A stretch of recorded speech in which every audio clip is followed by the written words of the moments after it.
sa katahimikan ng isang pusong iniwan, kung saan ang mga pangako'y naging tanong na walang sagot, nananatiling matatag ang pag-ibig.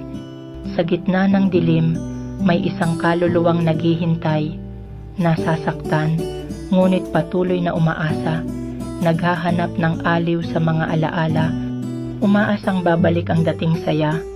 Ito ang kwento ng pag-ibig na nananatili sa kabila ng katahimikan at sakit, habang kumakapit sa bawat pag-asa at hindi kailanman naglalaho.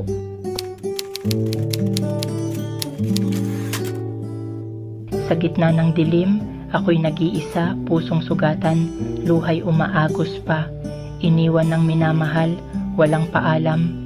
Sa pangakong tapat ako'y nagtataka, bakit bigla na lang naglaho ang saya sa mga pangakong ikaw lang at wala ng iba. Sa bawat sandali ako'y umaasa na sa iyong pagbabalik muling magkakasama. Tapat ang puso handang maghintay, sa kabila ng sakit patuloy na nagmamahal. Ngunit bakit nga ba ako'y iniwan? Ano bang nagawa? Bakit ako'y sinaktan? Sa bawat pagpatak ng luha sa pisngi, hinahanap-hanap ang iyong mga ngiti. Sa bawat paghinga, ikaw ang nasa isip, umaasang babalik, sa piling ko'y mananatili. O mahal, san ka man naroroon, pakinggan mo ang pusong nagmamahal pa rin.